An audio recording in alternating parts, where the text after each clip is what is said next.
네, 오늘 우리가 함께 나눌 말씀의 제목은 그리스도인의 분별이라는 제목입니다. 그리스도인의 분별. 그래서 그리스도인은 이 시대에 정말 중요한 게 뭐냐면 분별하는 겁니다. 분별. 정말 잘못 분별하면은 자기가 제대로 알지도 못하는 걸 가지고 오해를 하거나 세상에 악을 불러오는데, 이게 심각한 건 뭐냐면 사탄의 앞잡이 노릇, 거짓의 아비의 앞잡이 노릇을 할 가능성이 많기 때문에 그렇습니다. 자, 오늘 본문을 잘 보시면 21절과 22절에 이렇게 나옵니다. 지금 범사 헤아려라 그러죠. 헤아려란 말은 이제 분별하란 말인데, 자, 취하고 버리라 이런 말이 나죠. 그러니까 취사 선택을 명확하게 하라는 거예요. 이건 아무거나 취하지 말고 아무거나 버리지 말고 분별해서 좋은 것은 취하고 그 악은 어떤 모양이라도 버리라. 이것은 대단히 지각 있는 그리스도인이 되어라 라는 말이죠. 그래서 바울은 지금 데살로니가 교인들에게 이 말을 하는 거예요. 여러분 데살로니가 전서를 좀 쭉 읽어봤잖아요. 그러면서 데살로니가 교회의 특징은 굉장히 믿음이 좋은 사람들, 사랑이 많은 사람들이에요. 아주 훌륭한 사람들이에요. 예수님의 재림을 기대하는 사람들. 근데 그들에게 하는 말씀이 뭐예요? 똑바로 분별해라. 그리고 취할 걸 취하고 버릴 걸 버려라. 너희들 한순간이다 잘못하면. 그 이야기를 하고 있는 겁니다. 그러면 이 그리스도인이 분별해야 될 굉장히 중요한 것이 두 가지 측면에서 지금 다루어지고 있습니다. 첫 번째는 성령님에 대한 거예요. 성령에 대한 거. 자, 두 번째는 예언에 대한 거죠. 자, 첫 번째 성령을 뭐라고요? 소멸하지 말라라고 이야기합니다. 19절 성령을 소멸하지 말라. 여러분 성령님은 거룩한 영이십니다. 그 영이시기 때문에 어떤 인간의 모양으로 이 땅에 오신 분이 아니에요. 그 성령이시니까. 그러니까 하나님은 영이신데 사람이 보혜사라고 왔다고 이야기하는 거 전부 다 거짓 이단들의 특징입니다. 일단은 잘 분별해야 될 게 뭐냐면 어떤 인간 교주를 세워놓고 보혜사시다, 오시리라고 한 예수님이 오시라는 그 보혜사다, 성령이시다 이렇게 이야기하면 그건 다 거짓말입니다. 왜요? 보혜사로 몸을 입고 오신 분은 예수님 한 분이에요.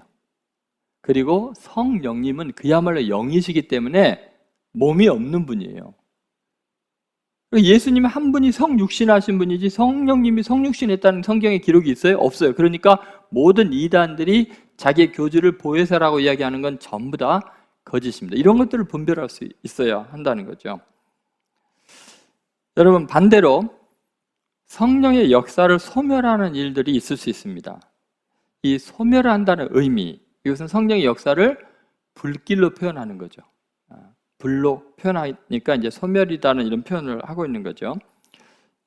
이것은 성령님의 아주 중요한 기능이 불처럼 우리에게 어마어마한 뜨거운 에너지를 주기도 하고 또 더러움과 죄악을 사르는 역할도 하겠죠.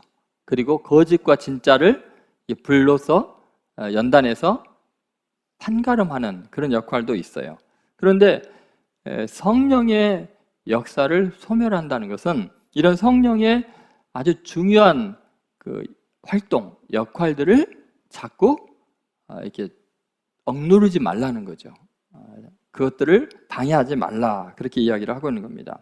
여러분 성령님은 대단히 인격적이신 분이십니다. 그래서 우리가 그분을 어떻게 대하느냐에 따라서 성령님이 더 강하게 역사하시고 충만하실 수도 있고, 우리가 그분에 대해서 거부하면은 그분은 우리 속에서 겸손하셔서 잠잠히 기다리시고 참고 우리를 받아주시는 분입니다.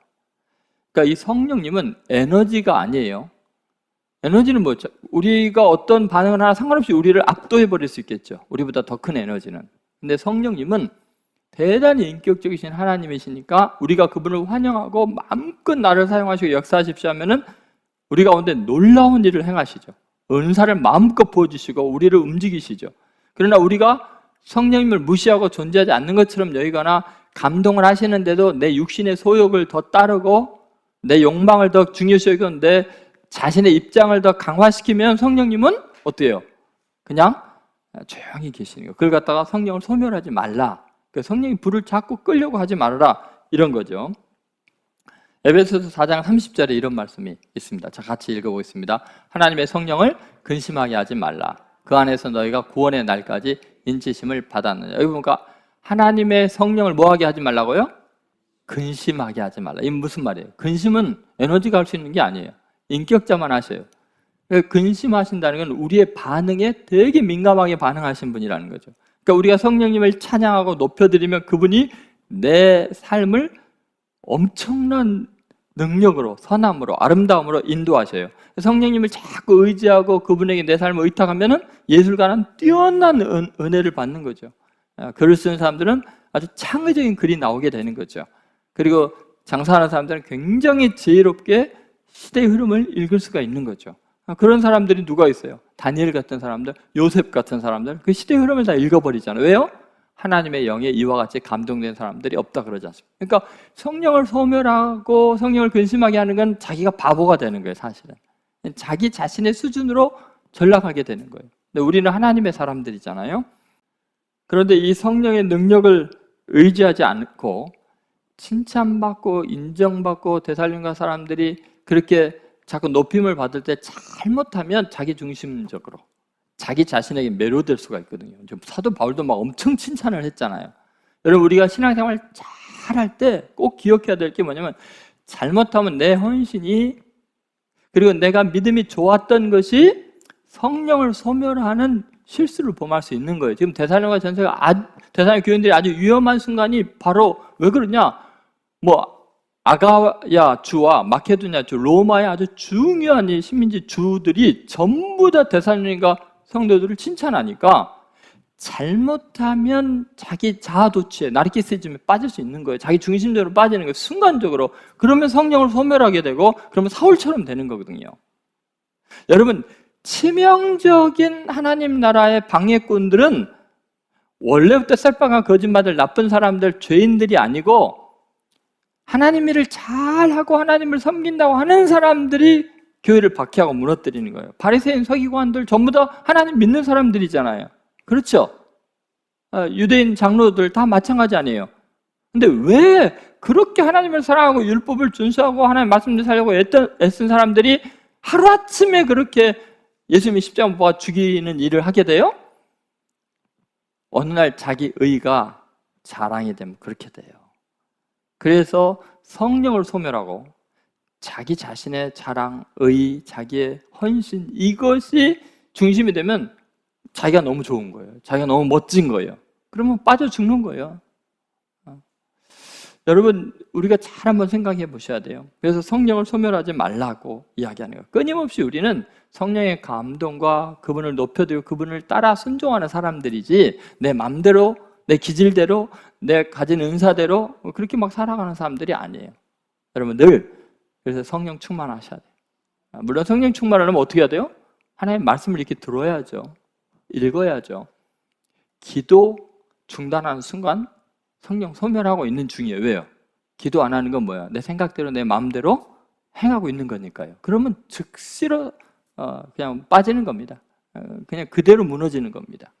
자, 두 번째, 예언을 멸시치 말라라고 이야기하시죠. 여러분, 성령의 가장 중요한 역할이 하나가 예수 그리스도를 증거하는 일이에요. 그러니까 예수를 증거하기 위한 성령의 은사 중에 하나가, 성령이 우리를 인간을 사용하시는 것 중에 하나가 예언이에요. 예언. 그 예언이라는 것은 하나님이 내게 맡겨주신 말씀을 예언이라 그래요. 그러니까 그 예언의 말씀 속에는 많은 내용들이 있어요. 과거에 행한 잘한 일과 못한 거에 대한 이야기가 있을 수 있고, 미래에 일어날 하나님이 역사하실 것도 예언에 포함이 돼요. 근데 이 모든 것들은 뭐예요? 하나님이 맡겨주신 말씀이 예언이에요. 맡을 예언.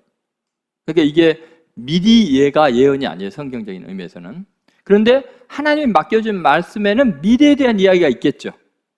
하나님의 말씀 중에는 과거에 잘못한 거에 대한 이야기도 있죠. 우리 성경을 보면 알 수 있죠. 그런데 중요한 건 뭐예요? 하나님이 맡겨주신 말씀의 그 예언의 초점은 뭐예요? 예수님이 인류의 구주이다. 예수님이 행하신 일, 그분의 인격, 그분이 어떻게 인류를 구원하고 우리는 어떻게 그분을 대해야 되는지에 대한 이야기가 예언의 핵심이에요. 그러니까 예언의 내용 중에는 과거도 있고 현재도 있고 미래도 있지만 그건 전부 다 누구에 대한 이야기예요? 예수님과 관계된 이야기를 하나님이 우리에게 맡겨주신 것이 예언이에요. 무슨 말인지 알겠습니까? 그러니까 우리가 점 볼 때, 자, 이번에 대통령 선거 누가 되겠습니까? 이게 예언이 아니에요. 그건 점이에요, 점. 그러나 하나님이 그런 사람들은 돌로 쳐 죽이라고 성경에 나와 있을 정도로 싫어하는 거예요. 미래를 인간적인 관심에 의해서 점치고 재단하고 바라보고 그걸 조종하려고 하는 이런 것들은 하나님의 주권을 범하는, 하나님의 하나님 되시는 무너뜨리는, 자기가 우상이 되는, 지독할 정도로 나르시시즘에 빠져 있는 상황이에요. 그러니까 예언이라는 것은 인간이 알고 싶고 관심을 기울이는 것을 말하는 게 예언이 아니에요. 그거는 사탄이 하는 짓이에요. 하나님의 주권을 도전하는 거예요. 하나님 마음이에요. 그분은 얼마든지 역사를 바꾸시는 분이에요. 그런데 그걸 미리 말한다는 건 뭐예요? 하나님의 자유를 침해하는 거예요. 그죠? 맞습니까? 왜 예언하는 자들을 죽이라고 그러냐? 점치는 자를 죽이라고 하느냐? 그거는 하나님이 역사의 주권자이고 하나님이 마음대로 전능하신 분이 할 수 있는데 감히 누가 미래 이야기를 하냐고요. 그건 하나님을 하나님 되는 자리에서 내려오는 거예요. 그게 무서운 우상숭배라는 거예요. 그래서 여러분이 점 보면 안 돼요. 여러분, 그런데 이 성경에서 말하는 예언은 그래서 예수님과 관계된 굉장히 중요한 말씀들이에요. 근데 이것은 성령의 은사를 따라서 이 말씀이 가능한 거예요.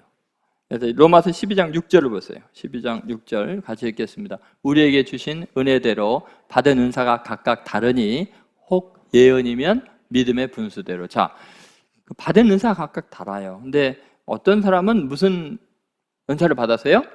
예언이다, 예언. 예언이면 믿음의 분수대로. 그러니까 저 같은 경우는 하나님의 말씀을 맡은 은사를 받은 거죠. 그러니까 예언의 은사를 받은 거죠. 그러니까 하나님의 예수님에 대한 이야기들을 전할 수 있는 은사를 받았을 뿐이에요. 그런데 그 예언의 말씀을 뭐 하지 말라 그랬어요? 멸시치 말라 그런 거예요. 그 예수님에 대한 이 복음의 진리를 선포하는 그 예언을 멸시하지 말라. 여러분, 예언을 멸시하는 경우에 교회 덕이 되지 않기 때문이에요. 사사로운 이익을 위해서 오용하고 교회가 혼란스러운 정황에 놓이게 되면 가장 이제 경계하는 일들이 뭐냐면 이 예언을 멸시하는 거에 대해서 그거를 이제 잘 컨트롤해야 되는 거죠. 사실 이제 교회가 혼란스러워지는 것은 예언에 대한 개념이 잘못되어서 혼란스러워요. 예를 들어서 누군가가 아무개 장로님 문제가 있습니다.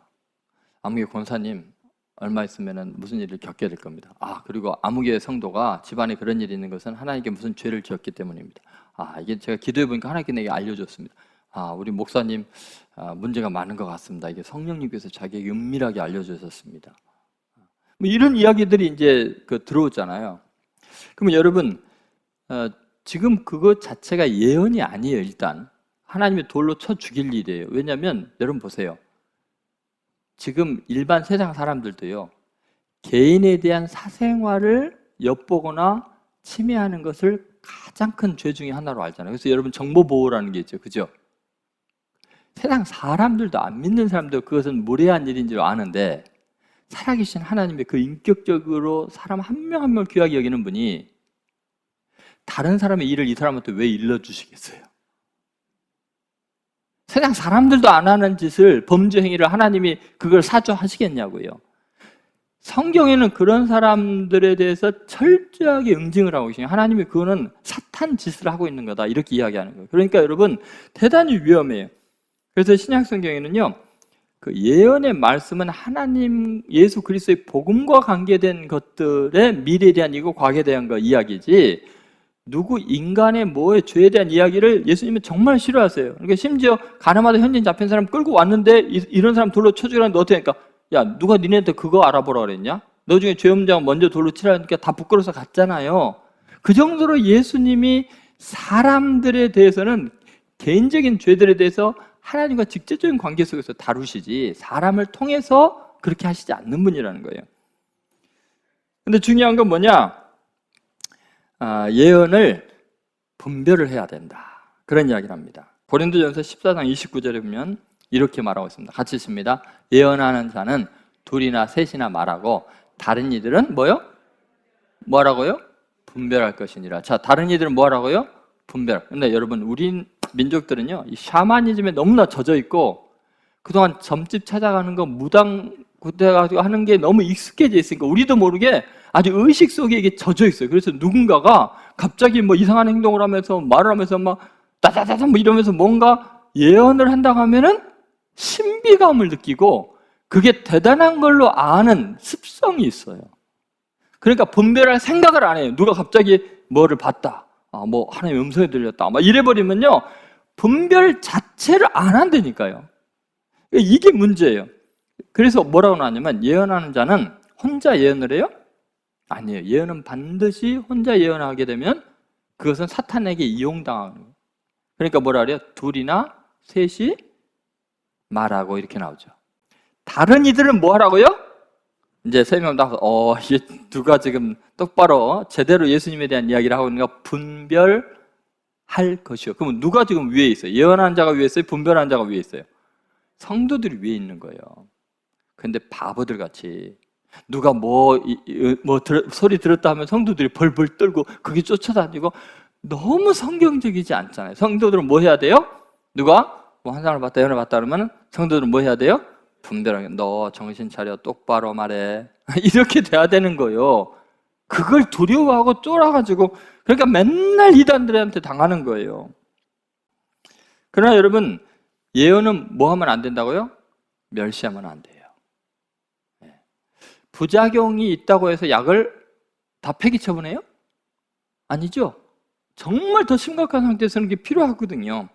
그러니까 제대로 분별해서 예언의 말씀을 귀하게 여기는데 그 이유가 뭐냐면요. 왜 지금 이렇게 예언을 멸시하지 말라고 그럴까? 예언이 위험한 게 너무 많은데 왜 멸시하지 말라 그럴까? 그것은 물론 예언의 내용이 아까도 말씀드렸듯이 십자가의 복음이기 때문에 그걸 멸시하지 말라고 하는 거예요. 그런데 자꾸 미래를 말하려고 막 이런 경향들이 있잖아요.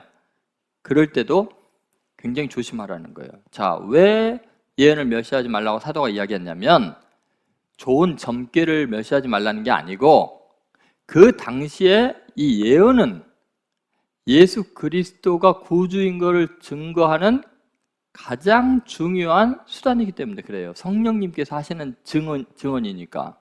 자, 왜 그래요? 데살로니가 교회가 있을 때 구약 성경이 마지막 부분은 성문서는 아직 그 정전으로 확정이 안 돼 있는 상태예요. 구약도 다. 그 신약 성경 자체가 없어요. 그런데 구약에 예언되어 있는 그 예수님이 바로 메시아이다. 나사렛 예수님이 바로 우리의 구주이고 그분의 십자가에 죽으시는 이 사건이 바로 우리의 인류의 전 죄를 대속하기 위한 하나님의 방법이다라는 것을 이게 지금 가르쳐야 되잖아요. 근데 신약 성경이 없잖아요. 그죠? 지금 이 데살로니가 전서가 왜 예언을 멸시하지 말라 그러냐면 데살로니가 전서가 신약 성경 중에서 최초로 쓰여진 문서예요. 그 말은 뭐냐면 지금 데살로니가 교인들이 읽을 수 있는 신약 성경이 없어요. 예수님이 구주라는 것을 명확하게 설명할 수 있는 내용이 없어요. 그럼 누가 그걸 설명해 주냐고요? 지금은 사도들이 예수님을 만난 사람들이 다메섹 도상에서 예수님을 경험한 이 바울 같은 사도들이 예언자의 역할을 하고 있는 거예요. 구약의 예언자의 역할을. 그래서 그때 구약에 이렇게 기록되어 있는 이분이 바로 예수님 이분이시다라고 이야기하는 것이 예언이란 말이에요. 그러니까 예언을 멸시하면 돼요, 안 돼요? 안 돼요. 왜요? 신약 성경이 없어져요. 그러면 생길 수가 없어요. 예언을 멸시하면.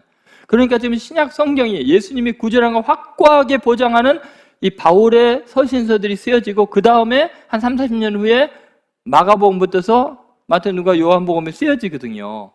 그러니까 그 전까지 예언을 멸시하면은 어떻게 돼요? 예수님이 구주인 것을 신약 성경이 탄생할 수가 없는 거예요. 그러니까 예언을 뭐 하지 말라고요? 멸시하지 말라는 거지. 막 미래에 점치는 걸 멸시하지 말라는 게 아니에요. 성경을 이렇게 오해하면 안 돼요. 아셨죠? 예언이라는 것은 하나님의 맡겨진 말씀이고 하나님의 맡겨진 말씀의 모든 것의 초점은 누구예요? 예수님에게 있는 거지 인간에게 있는 게 아니에요. 아무개를 위해서 예언하는 게 아니에요. 무슨 말인지 알겠습니까?